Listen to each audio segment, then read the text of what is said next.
So, ladies and gentlemen, broadcasting from our Universal Resources at the University of Oregon Radio, you're listening to the Ampy Soul Hama Show. I have the privilege to have on the telephone, live from New York, an interview with Nutritious.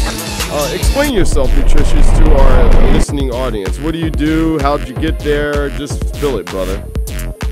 Well, currently I'm scrolling through Twitter, catching up on motivational quotes.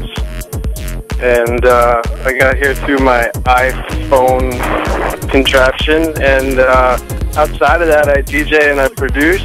Started when, I don't know, I was like a little kid, and then I progressed into a profession.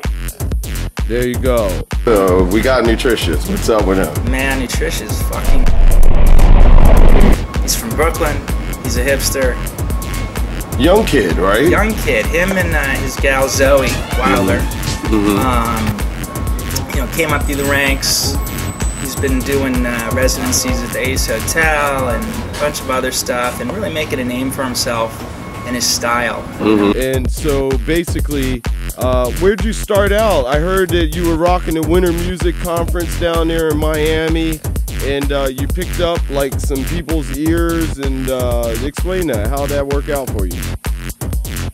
Well, I'm not sure. I mean, yeah, I guess Winter Music Conference, I assume that that caused a stir, you know, playing down there. I think that was a few years ago.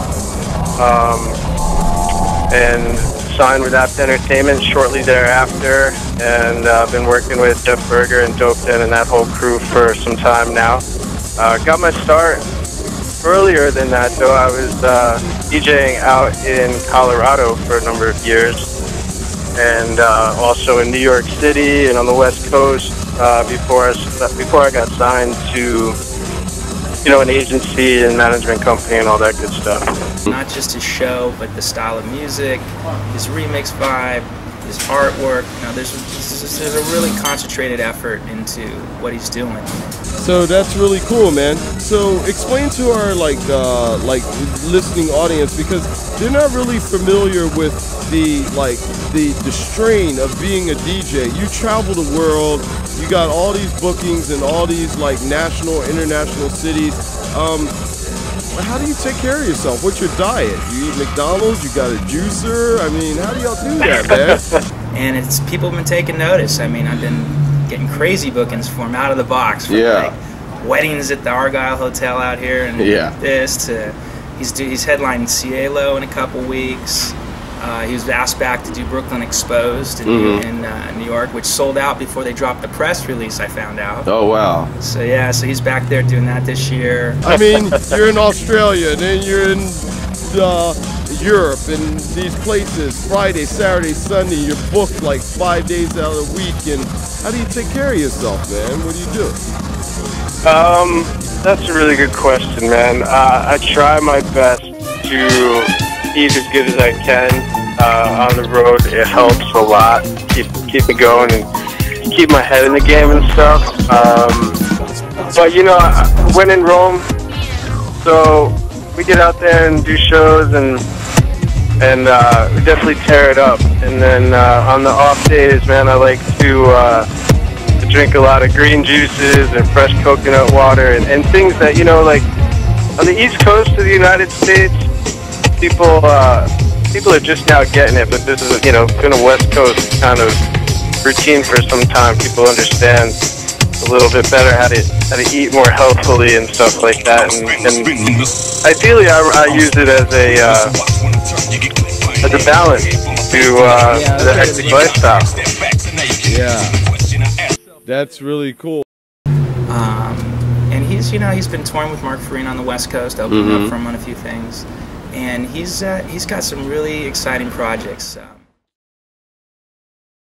can tell you the truth, or I can tell you what I want the truth to be. Okay. What I want the truth to be is, you know, when you go to Miami for Winter Music Conference, and there's always that guy who it's his first time, and he's aggressive and hungry and ambitious, and the minute he's got your ear, he's gonna get 27 minutes into that 2 seconds he's got a ear. Yeah.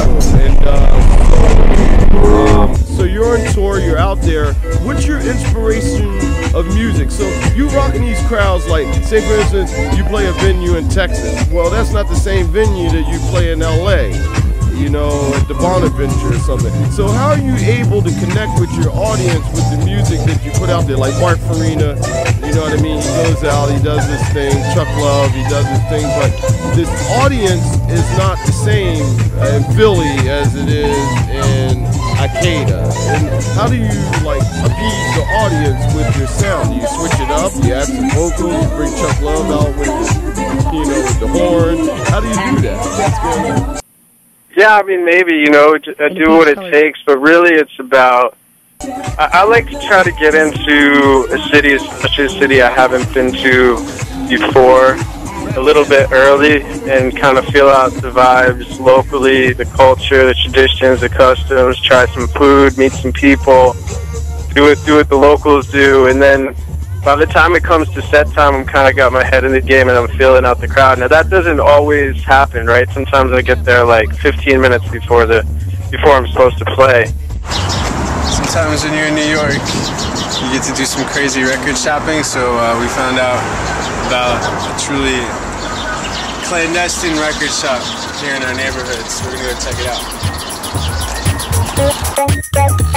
Get down, turn it out. Don't shut everybody's gonna run tonight.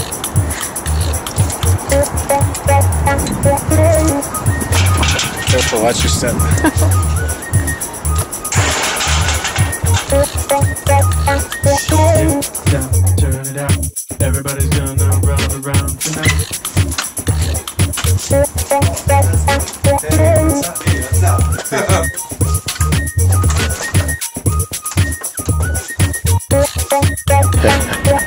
He's from Brooklyn. He's a hipster. Young kid, right? Young kid. Him and his gal Zoe Wilder. You know, came up through the ranks. He's been doing residencies at the Ace Hotel and a bunch of other stuff, and really making a name for himself and his style. Not just his show, but the style of music, his remix vibe, his artwork. You know, there's a really concentrated effort into what he's doing. And in those situations, it's really just, you know, a spur of the moment kind of decision. Walk into the club, kind of feel what the crowd is, where they're at, and most of the time I just kind of trying to give crowds, regardless of the city, something they've really never experienced before, whether it be some new sounds that they haven't really been exposed to, or a style of presenting those new sounds, whether it be like the mixing technique or something. And I do my homework, you know, before I head to a city and kind of see what's been happening over there.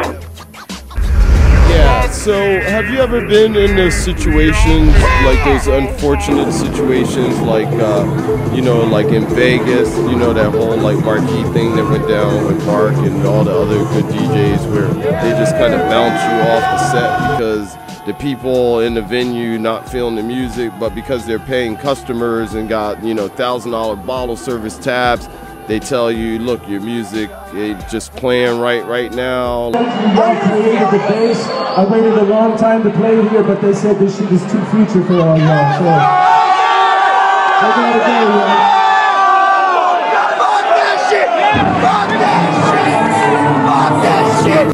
What would you do in that situation? I know, you know, kind of what I'm talking about, and it's kind of a gut-wrenching feeling for like a DJ.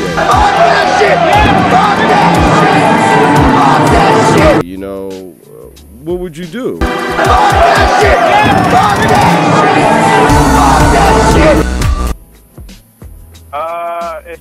If they literally took me off the train? Yeah, like they book you, you know, and you're on set, and they say that the crowd's not liking the music. I think it happened with Mark in the past at the Marquee in Vegas, and a guy down there in Florida, and you know, you have this mainstream audience that's not really acclimated to like the electronic music scene, and they just there for the bottle service, and you know, you're on stage and you're playing the music, and then the manager just comes up to you and be like, yo man, your music's not playing, you know what I mean? Even though they book you in and, you know, lodge you in hotels and stuff, but they say that, you know, your music is not good. How would you approach that, you know?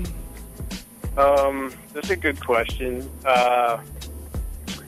Did have a similar situation actually happen in New York, but it really wasn't, like, the party wasn't supposed to go on in the first place, and it was this big after party, and the guy spinning before me actually got taken off the decks, and he threw a tantrum and started calling the manager all these names, and everybody had been drinking a lot, and it kind of turned into this whole thing. So I didn't really get to play at that point, and the management was really, really apologetic, but they loaded us up with a couple of free bottles of champagne and said, come back and play here again another night, and promised to take good care of us some other time. So yeah, a couple of bottles of champagne and a couple of women sitting around as you're drinking it always soothes the pain.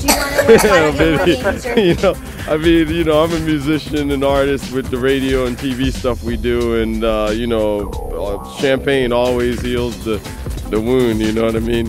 So yeah. But I gotta say, man, if it had been a situation, like I know Mark has been in, and Dennis Ferrer was in it too, and I know some other cats, and I know that some of those situations, they're not always booked to play for their fans. If it was a situation where I was booked to play, and if the house was packed with people who had paid to come out to see me, it would go down much differently. I wouldn't go down without a fight. We would start a riot or something. Oh man! You fly Jeff Berger out there from Malibu in that Ferrari. He asked me to not play any rap, and I just was like who the fuck even, I don't know. I'm sure you can handle it. I think that whole scene where that was happening, I think that was a very minute and short blip in the whole kind of history of house and electronic music, and I think it was just kind of this transition point. I don't think that's going to be something that pops up too much now that it's happened a few times. Yeah, imagine kicking Charlie Tuna off stage because he ain't rapping right. You want to give a rap for the DMV Soul Hama real quick? Yo, it's dedicated to your mama. DMV Soul Hama.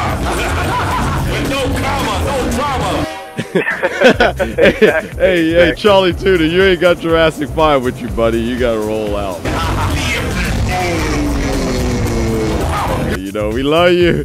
You are Charlie Tuna. Here's a bottle of champagne, man. You can get the flight home cheap back to Riverside. Well, that's the thing, man. They won't mess with MCs because they know they'll grab the mic and start a riot. The DJs, they know, might just be quiet about it and put on a tune and walk away. Fuck that shit! Fuck that shit! Fuck that shit! You ain't shit!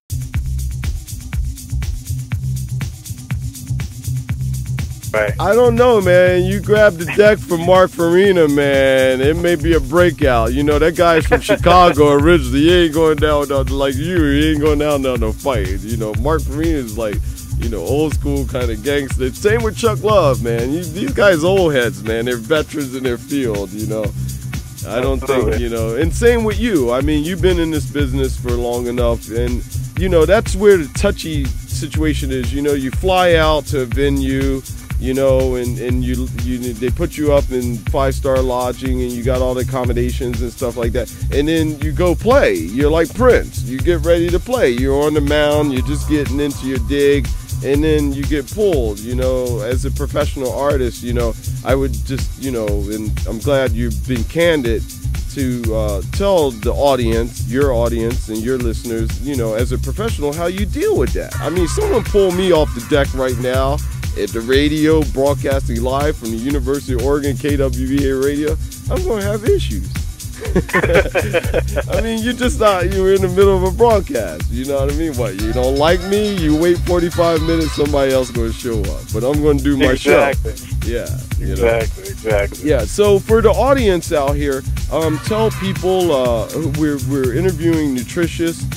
Tell people how to we get like your media? You have stuff on YouTube? Content? Yeah. We're talking content? Yeah. Yeah, man.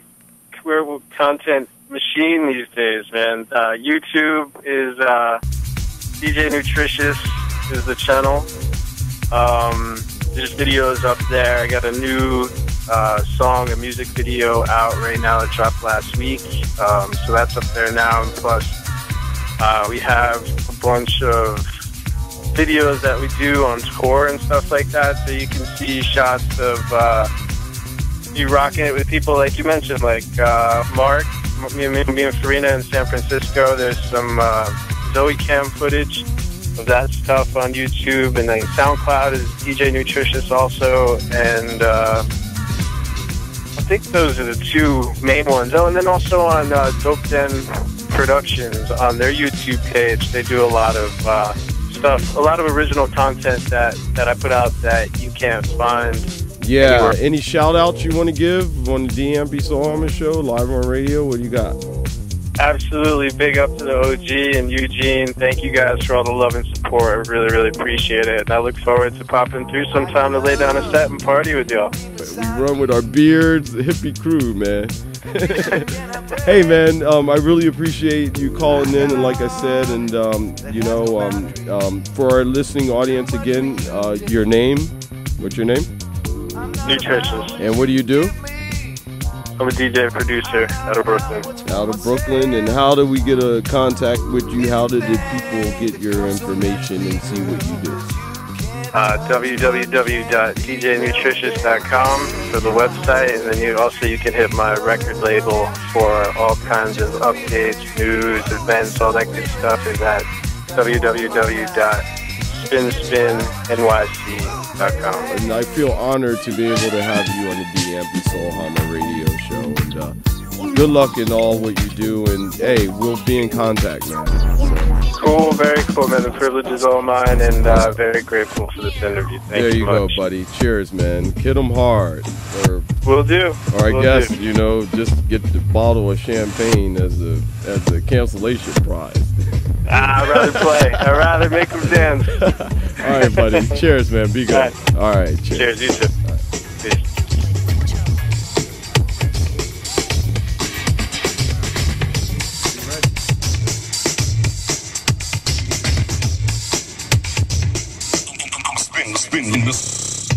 I'ma spin like a windmill, so watch when I turn. You get clipped by an ant, from a handful of pain from the hammer. I cancel your contract, step back, so now you can answer the question I asked. And then we'll love the